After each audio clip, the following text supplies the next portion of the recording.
आता है नहीं आता? श्रीमद् भागवत में नहीं आता। नहीं आता, बिल्कुल नहीं आता। क्योंकि सुखदेव जी राधा रानी को परम गुरु मानते थे। जब राधा रानी का नाम ही श्रीमद् भागवत जी में नहीं दिया तो विवाह का उल्लेख कैसे हो सकता है? लेकिन श्रीमद् भागवत जी को छोड़ के 12 ग्रंथ ऐसे हैं जो हमारी लाडली जी के विवाह का उल्लेख करते हैं।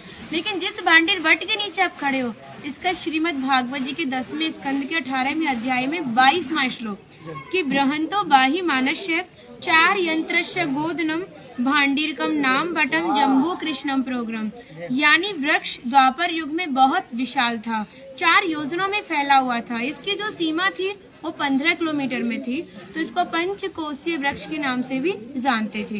कान्हा जी इन्हीं की शाखाओं पर चढ़ के यमुना मैया को आर पार किया करते थे। मान्यता है कान्हा जी की जो 9 लाख गाय थी, दोपहर के समय इसी वृक्ष के नीचे बैठ के विश्राम करती थी।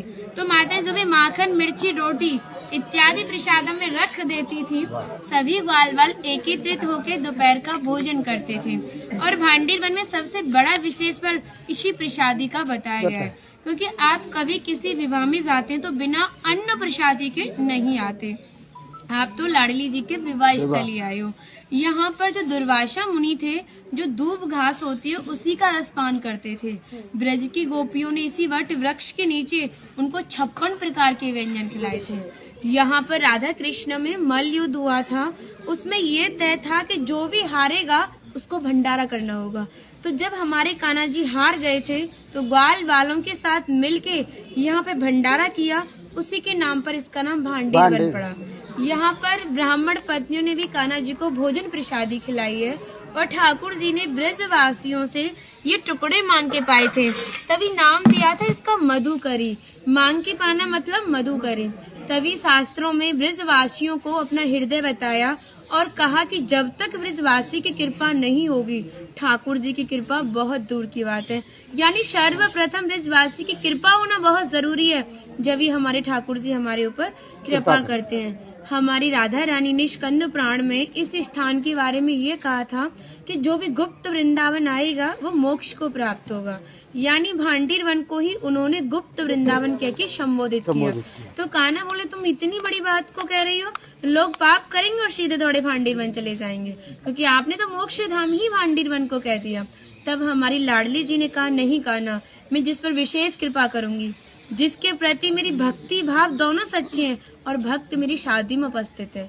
यानी आज से 5,500 वर्ष पूर्व आप इस स्थान पर थे। मनुष्य तो कोई था नहीं, तो अपने आप को कीड़े मकोड़े, घास फूस, पतझड़ इत्यादि अपने आप को मान सकते हो। जो भक्त उनकी शादी में उपस्थित था वो भक्त कई बार वृंदावन आएगा, जब जाके गुप्त वृंदावन आएगा और डायरेक्टली नहीं, किसी न किसी के माध्यम से। इस स्थान तक पहुंचने के लिए माध्यम का होना बहुत जरूरी है और सारा श्रेय भी माध्यम को जाता है, क्योंकि माध्यम ही हमें ऐसे दिव्य स्थान पर पहुंचाता है। और जो भी भक्त भांडीर वन में प्रवेश करेगा, प्रवेश करने से जो कान्हा ने 14 लीला भांडीर वन के अंदर की हैं, उनके दर्शन मात्र का फल प्राप्त होगा। और जो भी यहाँ की एक किनका प्रसादी पाएगा और एक रात्रि निवास करेगा, वो इस ब्रज गौलोक धाम से वैकुंठ गौलोक धाम को जाएगा, क्योंकि जो हमारे ठाकुर जी ने गौलोक धाम को इस 84 कोस में ही बांटा है।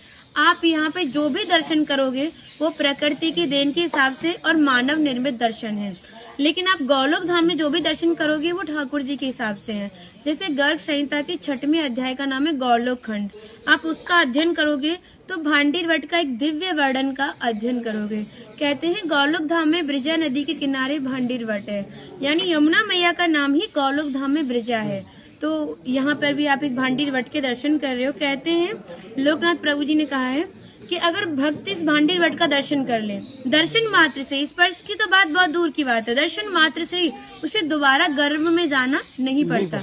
यानी भक्त 84 लाख योनियों से मुक्त होके मोक्ष को प्राप्त करता है। बोलो राधे राधे राधे राधे राधे। माता जी का नाम है इंदु लेखा, तो भगवान की राधा रानी की 8 सखियां थी, उनमें से एक है ना। और मन नहीं कर रहा कितनी तारीफ करे, वो है नहीं इसलिए बोल नहीं रहे, कृपा कारण स्टार्ट कर दिया। हम सब केवल बाजरे की रोटी खिला रही हो, तुम सच में राधा रानी हो। और ऐसा आशीर्वाद दो हम सबको, सच में ऐसा आशीर्वाद दो कि हमारी मैया भी, हमारी सब माताएं भी थोड़ा थोड़ा जिनसे ये मिलें। देखिए भक्ति का स्तर है, एक इतना बड़ा एक इतना है। तो इनको जो इनसे छोटी भक्ति में ये भी उनको कुछ ऐसी बातें बता के भगवान की ओर आकर्षित करें। सबको ऐसा आशीर्वाद दो। आप ब्रजवासी हो इसलिए सक्षम हो, दे सकती हो। बढ़े और ब्रज में वास ब्रज में वास हो।